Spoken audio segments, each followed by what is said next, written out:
Мы живем во времена инновационных открытий, новейших разработок и удивительных технологий.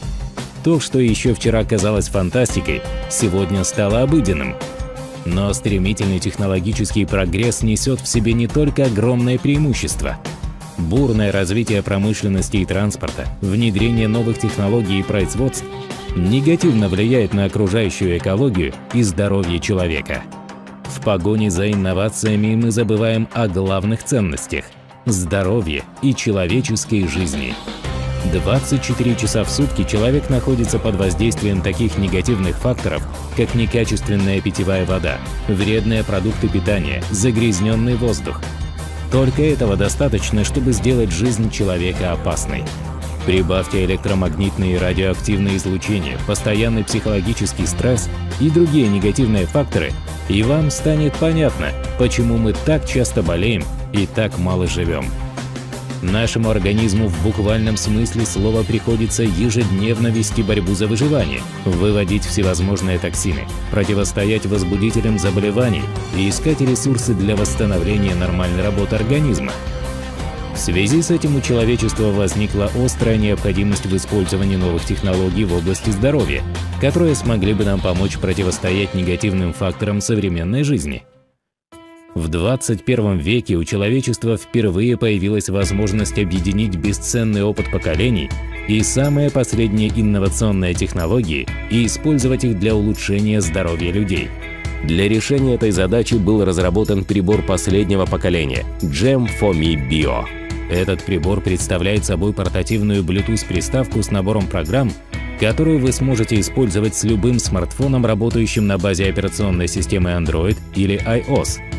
Это совершенно новое устройство, которое помогает человеку быть всегда активным, сохранять здоровье и продлевать молодость.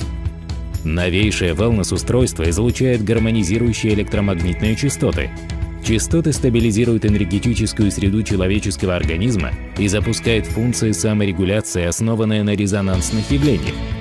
Частотное колебание защищает человека от био- и гепатогенных факторов, оказывает влияние на гармонизацию всех систем и органов человека в целом. Программа электромагнитных излучений улучшает физиологические показатели организма, заряжая его энергией и даря ему хорошее настроение и прекрасное самочувствие. Wellness – это концепция здорового образа жизни, основанная на сочетании физического и психического здоровья, здорового питания и разумных физических нагрузок. Устройство Gem4me Bio отвечает всем принципам концепции wellness и дает вам возможность осуществлять комплексную защиту и поддержку здоровья.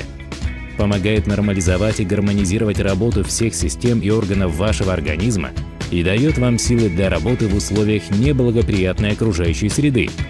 Портативное устройство Gem4me Bio предусматривает возможность использования 14 предустановленных программных комплексов для гармонизации и восстановления безупречной работы всех систем человеческого организма, а также 26 программных комплексов из цикла «Домашняя аптечка» для всех членов вашей семьи. Пользоваться приставкой очень просто. Вы можете ежедневно включать ее в любое удобное для вас время – дома, на работе, на отдыхе, занимаясь любыми делами. Разработанные специалистом программные комплексы помогут вам повысить иммунитет, обмен веществ и общий жизненный тонус организма.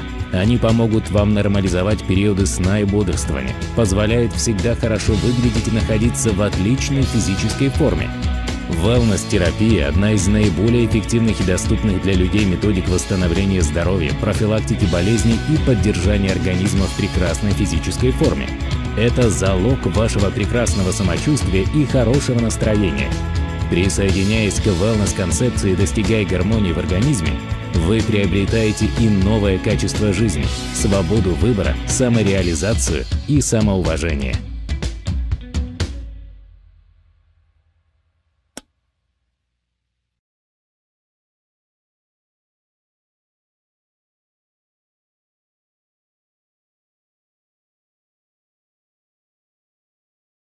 Очередном вебинаре по направлению биорезонансной медицины, биорезонансной терапии, направлению БРТ, да, как мы его любим еще называть сокращенно, где мы с вами встречаемся каждую неделю, на разные темы говорим. Одна неделя у нас посвящается общему направлению, да, в целом, где мы рассказываем о самом методе, о приборах, о результатах, о новостях, которые у нас в нашем направлении происходят. Вот, к примеру, мы на прошлой конференции говорили о маркетинг-плане, разбирали эту тему. А вот такие вот конференции узконаправленные у нас проходят, ну, получается, через среду, да, одну неделю общие, одну неделю узконаправленные. И вот сегодня у нас как раз-таки наступила очередь такой узконаправленной конференции, поэтому сегодня мы будем разбирать такую проблему по здоровью, как кашель, симптом, да, как мы все знаем. И объясню сейчас, почему решила взять эту тему, и уже более подробно об этом поговорим. Значит, несколько слов о себе. Я являюсь сертифицированным специалистом в области биорезонансной медицины, диагностом-практиком, специалистом, в принципе, который работает с этим направлением уже больше 10 лет, с огромным удовольствием. Применяю метод биорезонансной терапии как для себя и для своей семьи, также помогаю осваивать этот метод и получать результаты по оздоровлению организма и другим людям. Значит, зовут меня Анастасия Григорьева, мы с вами все знакомы. Во-первых, что хочу сказать в первую очередь, конечно же, я думаю, мужчины, кто сейчас присутствует в конференции, со мной согласятся, так как мы не пересекаемся на 8 марта, у нас предконференция, поэтому всех дам, конечно же, с наступающим 8 марта, с Международным женским днем хочу поздравить. От лица нашего мужского коллектива, который сегодня тоже, к сожалению, не может принять участие. Всех девушек, женщин, бабушек, всех поздравляем. Поэтому желаем крепкого здоровья, успехов во всех начинаниях и, конечно же, в первую очередь, хорошего настроения весеннего и каждый день, чтобы вы радовали нас, а мы вас. Ваши любимые мужчины вас всегда радовали и были в тонусе, это самое главное. Вот, поэтому сейчас такое приятное отступление и непосредственно перейдем к самой непосредственно теме, да, что хочется сказать. Почему решила выбрать именно такую конференцию? Она, конечно же, не охватывает все проблемы, все заболевания бронхолегочной системы, не говорит, конечно же, это одна из, можно сказать, знаете, частей большой темы, да, проблем заболеваний бронхолегочной системы, с которыми сталкивается человек. Но достаточно остро она встала именно в этот вот как раз-таки зимний-весенний сезон, переход, и как раз-таки сейчас у нас получается вот обострение. То есть обострение идет из-за чего? Из-за того, что идет у нас с вами ослабление иммунитета, большое количество нагрузки на организм сейчас идет с внешней стороны воздействия, с внешней среды. И это, конечно же, снижает защитные функции, тем самым давая возможность различным вирусным инфекциям, бактериальным инфекциям, внешним патогенам, аллергенам воздействовать на наш организм. Воздействовать очень сильно, мощно. И в данном случае, как показал вот этот вот зимний сезон, да, такая сезонность, как мы знаем, в зимний период учащается простудная инфекция. И, конечно же, простудные заболевания, ОРВИ, ОРЗ шли с очень сильным осложнением именно на бронхолегочную систему, а не на кашель.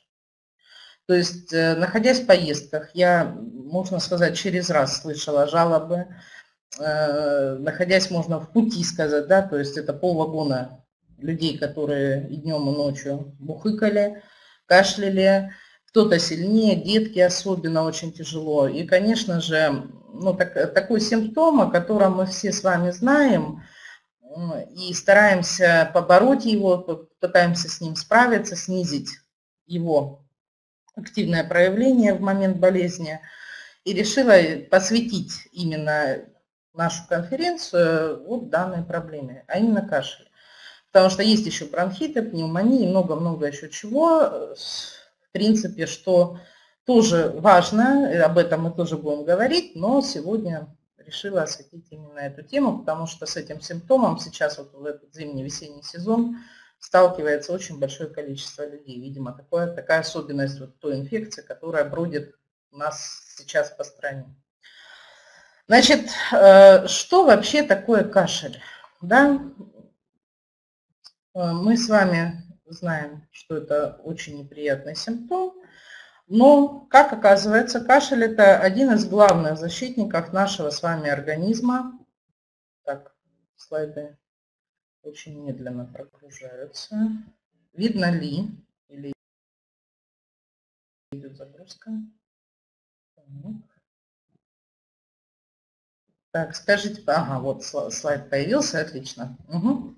Значит, на самом деле он доставляет очень много дискомфорта, этот симптом, но он является одним из главных защитников нашего организма от негативного воздействия на него агрессивной окружающей среды, как оказывается на самом деле. То есть именно кашель защищает нас с вами от аллергенов, от остатков пищи, а также от болезнетворных микроорганизмов, которые желают попасть к нам в организм, да, проникнуть вглубь. Фактически кашель является эффективным способом очистки нашей дыхательной системы от различных неблагоприятных факторов. Поэтому если у человека проявляется кашель, то бороться необходимо не с самим кашлем, а в первую очередь, конечно же, с первопричиной данного симптома. Кашель не является самостоятельным заболеванием, а это естественная рефлекторная реакция организма на раздражение или воспаление дыхательных путей. И вот сейчас мы разберем сам механизм его проявления. Чаще всего причиной кашля являются различные инфекции. В связи с чем наиболее популярен кашель при гриппе, простуде, бронхите, трахеите, ларингите и, конечно же, других заболеваниях носоглотки, дыхательных путей и является симптомом достаточно серьезных болезней. Как же он развивается? Механизм развития кашля заключается в следующем процессе. При попадании в верхние дыхательные пути вирусов, бактерий, грибов, аллергенов, наша слизистая оболочка вырабатывает определенный секрет. Слизь, мокрота, которая призвана их обволакивать с целью недопущения попадания вглубь организма. Далее мышцы верхних дыхательных путей, расположенные вдоль всего дыхательного пути, путем сокращения вызывают кашель, благодаря которому мокрота вместе с вредными микроорганизмами выводится из организма. Таким образом происходит очищение.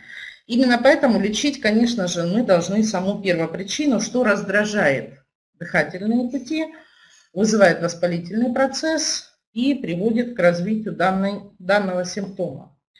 Более того, необходимо следить, чтобы сама слизистая оболочка органов дыхания и мокрота не высыхали, в связи с чем во время вообще болезни желательно, когда особенно проявляется сухой кашель, делать обильное питье, проводить ингаляцию, увлажнять воздух в помещении. Иначе это будет затяжное, болезненное ощущение, которое будет сопровождаться очень сильными дискомфортами и болями и в груди, и в спине. И, конечно же, уже с более серьезными последствиями, потому что идет воздействие нагрузка на сердце, на легкие, и может привести к более серьезным патологиям, на желудочно-кишечный тракт. Но об этом тоже мы с вами поговорим.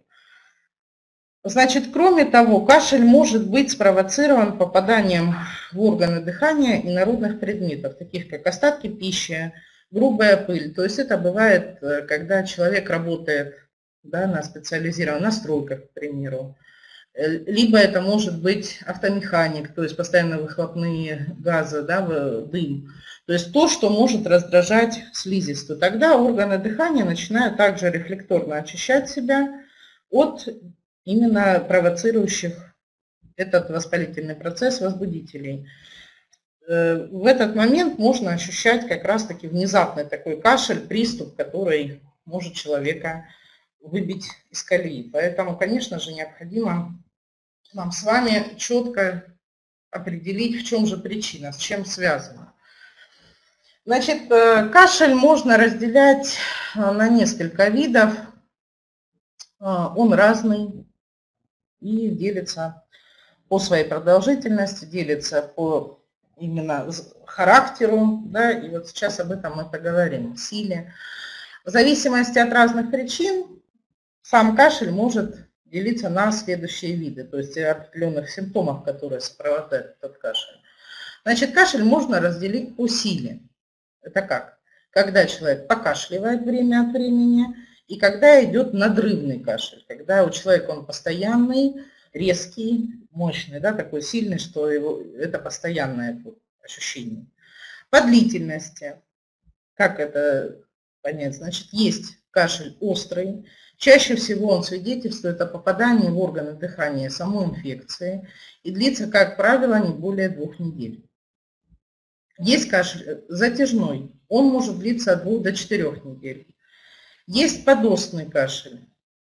Это кашель, который может длиться от 4 до 8 недель. И уже непосредственно сам хронический кашель, когда продолжительность составляет более 2 месяцев.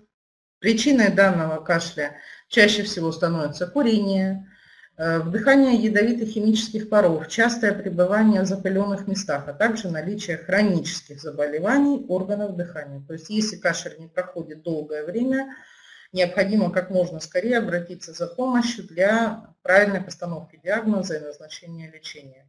Приступы хронического кашля чаще всего беспокоят людей в ночное время, что обусловлено лежачим положением во время ночного отдыха. То есть в момент, если мы простыли, если у нас кашель, желательно в момент сна так установить подушечки, чтобы не лежать, а полусидя спать. В этом случае не так остро будет процесс проявляться. Многие специалисты делят кашель на острый до 2 недель и хронический от 2 недель и более. Значит, также можно разделить данный симптом по характеру. Есть у нас с вами продуктивный кашель.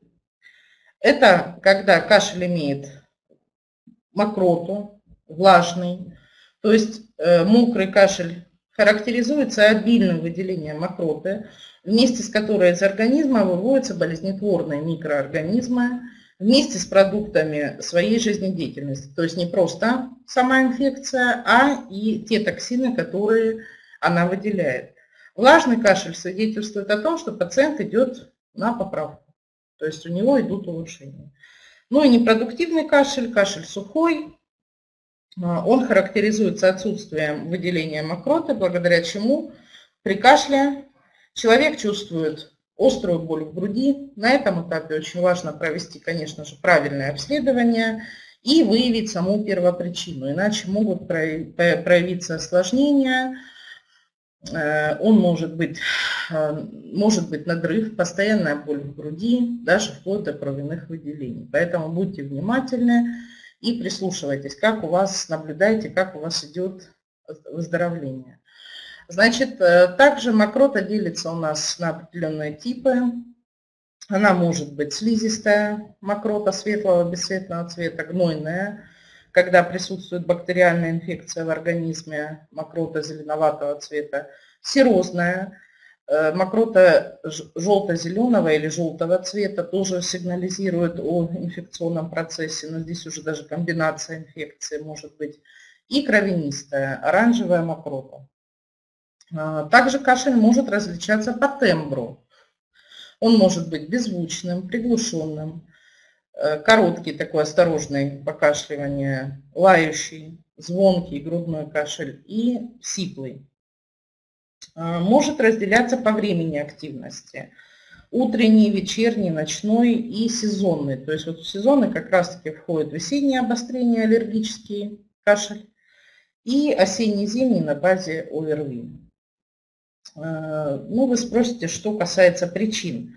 Причиной кашля чаще всего являются, конечно же, вирусные, бактериальные и другие микроорганизмы, которые чаще всего провоцируют развитие различных заболеваний. Ну, а какие, да? вообще могут быть причины? Ну, если мы говорим о вирусах, чаще всего на слуху у нас с вами вирус гриппа, риновирус, аденовирус, парагрипп. На самом деле простудных вирусов очень много разновидностей. Конечно же, желательно нам с вами четко определиться, да, с тем, какой именно вирус вызывает у нас этот дискомфорт. Либо работать с программами, которые охватят у нас все простудные классы. Тоже мы с вами с помощью биорезонанса можем это сделать. Если мы говорим о бактериях, то это могут быть стафилококки, стрептококки, легионелла, пневмококки. То есть именно те бактерии, которые будут вызывать воспалительный процесс в бронхолегочной системе. Есть поражение простейшими микоплазмой, грибками. Возможно, в качестве причины выступят аллергены, такие как пыль, шерсть животных, пыльца растений, испарение различных химических материалов, таких как клей, краска, порошки. Курение может вызывать кашель, в том числе пассивное. То есть если у вас в семье есть курящие люди, а вы находитесь рядом, знайте, что на вас также идет прямое очень сильное воздействие. Что еще может вызывать? Остатки пищи, если мелкие частицы оседают в горле. Холодное питье, вдыхание слишком горячего или слишком холодного воздуха, переизбыток носового содержимого, то есть когда заложена носоглотка, это часто связано у нас гайморовые воспаления, фронтальные пазухи, то есть тогда, когда человек страдает частой заложенностью носа, поэтому желательно промывать всю носоглотку, прочищать ее и следить за тем, чтобы у вас не оседало на задней стенке никакой слизи, которая бы проникала вглубь организма.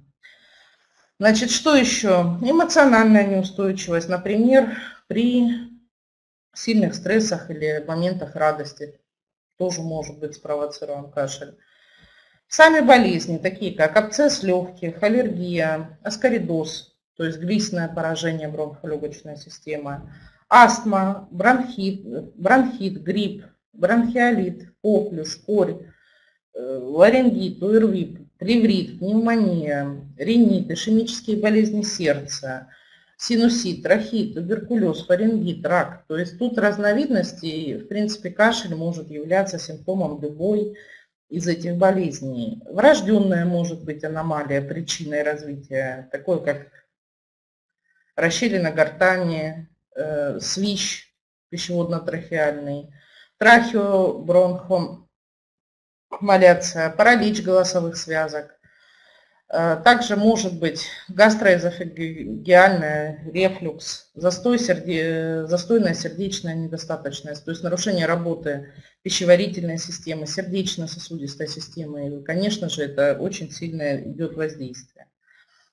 Значит, как первопричина, если мы говорим о том, что у человека сильный кашель, его это беспокоит, это может быть симптомом достаточно серьезных заболеваний. И, конечно же, наша задача в первую очередь быстро обратиться за помощью к специалистам, поставить правильный диагноз и заняться оздоровлением. Но облегчить мы тоже это с помощью прибора и метода биорезонанса можем.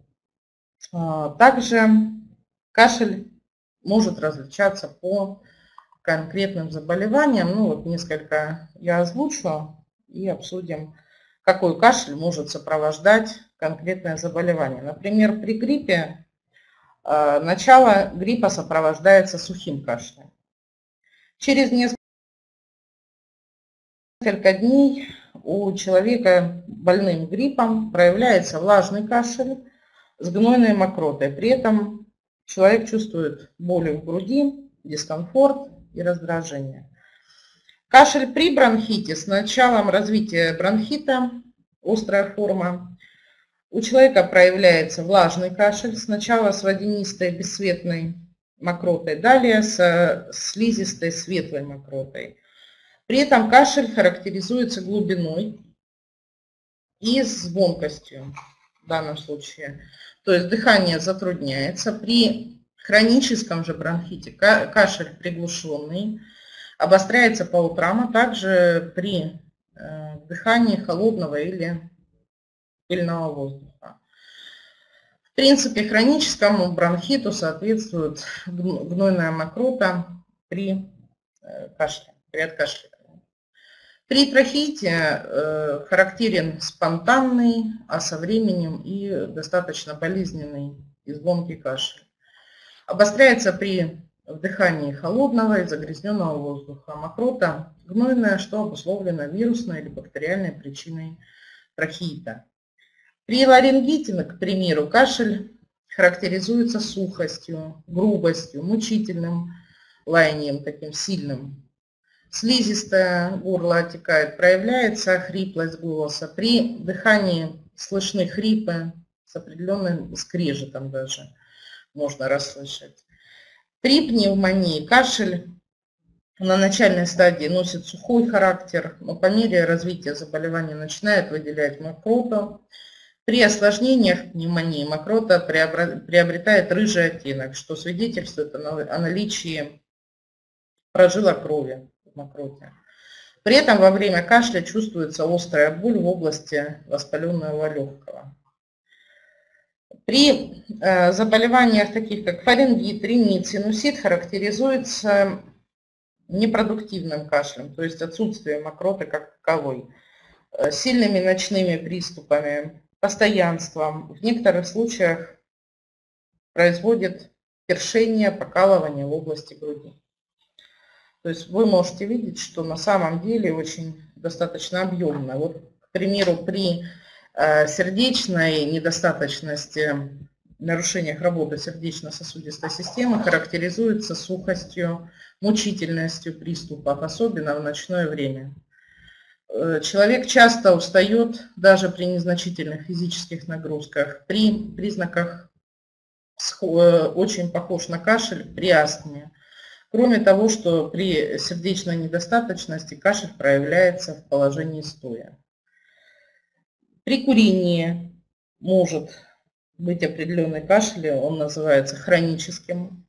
Кашель у курильщика часто проявляется после сна, исчезает после нескольких затяжек сигаретного яда. В то же время кашель имеет невыраженную, но навязчивую мучительную форму, часто с выделением окрашенной мокроты, так как частицы из дыма оседают в органах дыхания. Поэтому курильщики, бросаем курить. Значит, касательно бронхиальной астмы, да, тоже свое есть проявление у кашля. То есть бронхиальная астма вообще характеризуется приступами удушья, сезонностью и небольшим выделением мокроты. Обостряется в местах повышенного скопления аллергенов, такой кашель. То есть, как вы можете видеть, на самом деле список большой, он объемный, и каждый кашель характеризуется своей особенностью и может вызвать определенную нагрузку на наш с вами организм.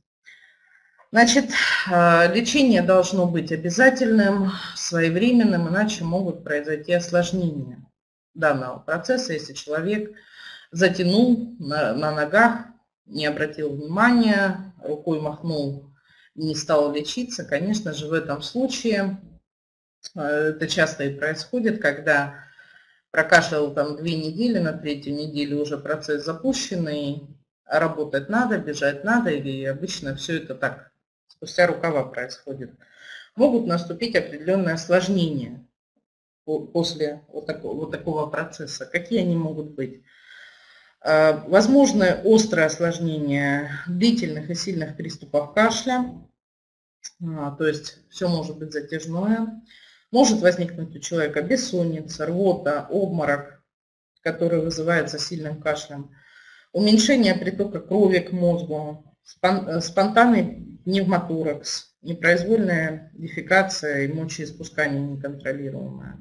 Очень неприятные последствия. Также может быть ухудшение самочувствия впоследствии бессонницы, как следствие того, что есть кашель, да, чувство соднения в горле, в глотке, образование брюшной и тазовой даже грыжи. Даже грыжи достаточно серьезное проявление последствий кашля, если не лечить.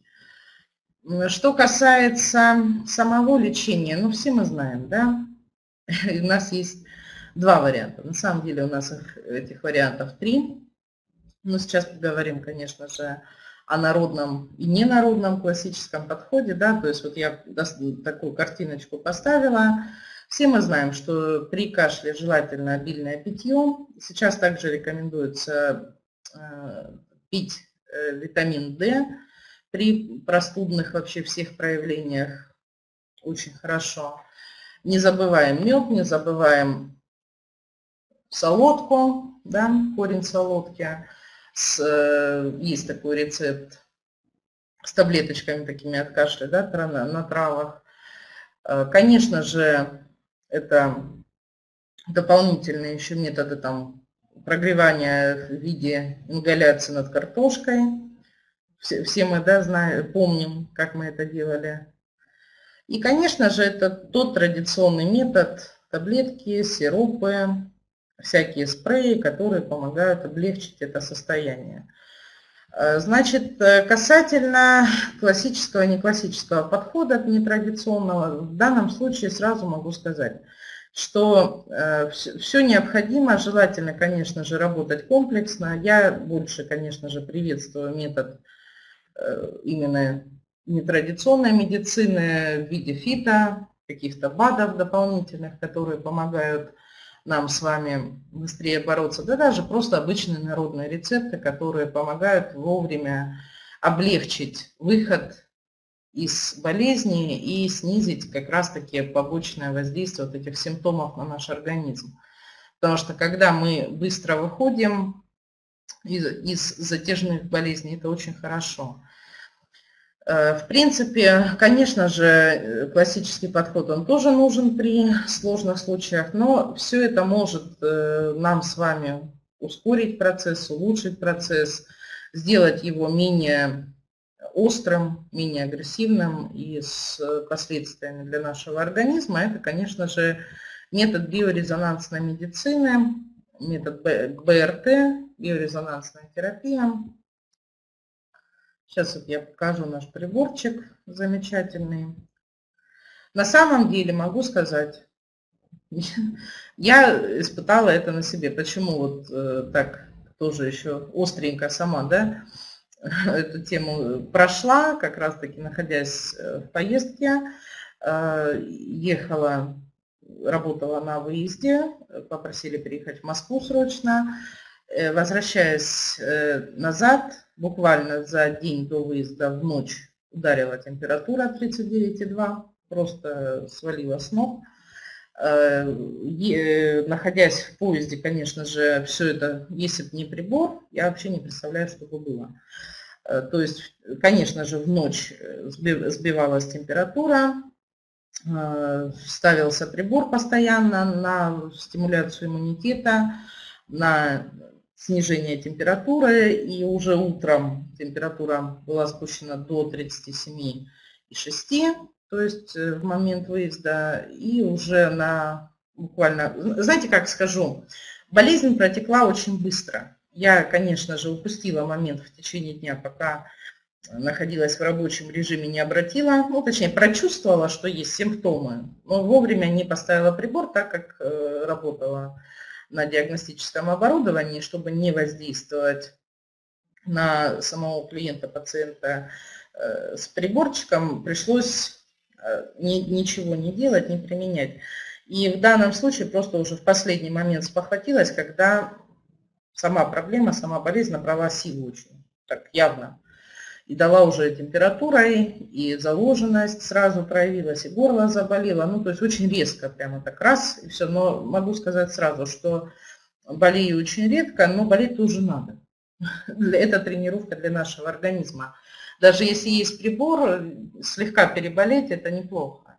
Потому что наш организм должен тренироваться и должен бороться. И, конечно же, в этом случае то, что был рядом со мной приборчик, вот он на руке, вот так носится, на ремешке, очень удобно. И были комплексы, без которых я вообще не могу себе представить ни один день, да, это в плане чего, что есть простудные, на всякий случай всегда ты под рукой, даже если у тебя нет связи со специалистом, у тебя есть база в твоем приложении, где есть 2 комплекса против простуды. И, конечно же, есть там комплекс, который содержит в себе специальные программы, которые снижают вот эти все агрессивные симптомы, в том числе и кашель. И, конечно же, в момент, когда тебе ехать, когда тебе надо собрать все силы, настроиться на такую поездку, сутки в поезде, конечно же, достаточно тяжело. То есть выезжала я с температурой небольшой, но она была, и хорошо, что организм боролся. В принципе, уже начал проявляться кашель, но могу сказать, что очень быстро я из этого состояния вышла. И, конечно же, после поездки еще пару дней поприходила в себя.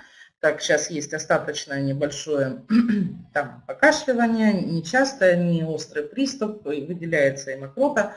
То есть все, о чем сейчас я проговорила, это я прошла, можно сказать, вот буквально на себе и слышала, как вместе со мной это все проходили люди. Я понимаю, что я из этого состояния вышла намного быстрее. То есть вот сама болезнь, да, она не растянулась на неделю, на 2, на 3, да, не ушла в хроническую какую-то форму, не дала очень какие-то осложнения, а протекла так быстро, в течение нескольких дней. То есть раз, и он переболел организм, он справился, и, конечно, благодаря самим программам, которые специально были составлены на устранение этой проблемы, я из него вышла достаточно быстро. Обычные те люди, кто не работает, представьте, необычные мы, у кого прибор есть, и обычные люди, которые еще не имеют прибора, конечно же, бороться с этим буду достаточно долгое время. Значит, что делает прибор? Да, что он помогает делать? Он поможет нам с вами нейтрализовать саму вирусную бактериальную инфекцию, вообще инфекцию, которая может вызывать это воспаление слизистых оболочек, поможет устранить токсины, поможет восстановить работу бронхолегочной системы, повысить иммунитет. В данном случае ограничит общее проникновение в глубину паразитов и токсинов, которые они выделяют. Проведет, в принципе, восстановление функции выработки защитной слизи и муцинов, веществ местной защиты бронхолегочной системы, местного иммунитета, активацию произведет. Повысит фагоцитарную активность клеток, выработку фагоцитов, которые будут быстрее гасить инфекцию в нашем организме. Активирует железы бронхов и слизистых оболочек носоглотки, где синтезируются и накапливаются все виды иммуноглобулинов. Улучшит самочувствие и сократит сам срок болезни. Значит, если говорить, это вот мой личный такой результат, как бы один из последних, потому что всегда спрашивают, а какие у вас результаты? Результатов много. Они разные, конечно же, еще был такой острый, прямо хороший результат. Это тогда, когда я находилась в поездке в Тюмени, и буквально в первый день своего приезда, во-первых, сама простыла и вышла из болезни, не разболелась, так как была такая рабочая тоже поездка, надо было быть в тонусе. Благодаря прибору я не разболелась. И был у нас ребеночек там, который, в принципе, постоянно сезонно страдает, очень часто за зимний период, частым бронхитом, кашлем, простудными заболеваниями. Это просто как отче наш у ребенка.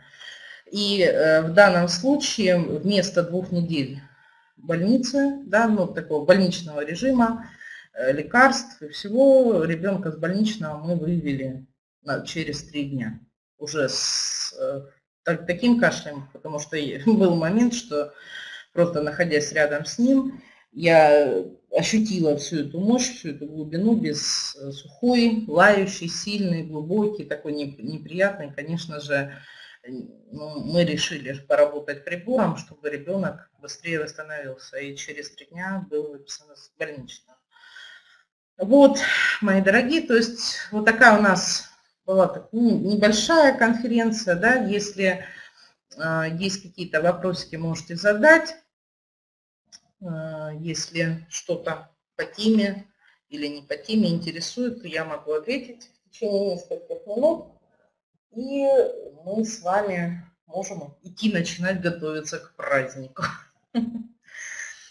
Если есть вопросики, пишите.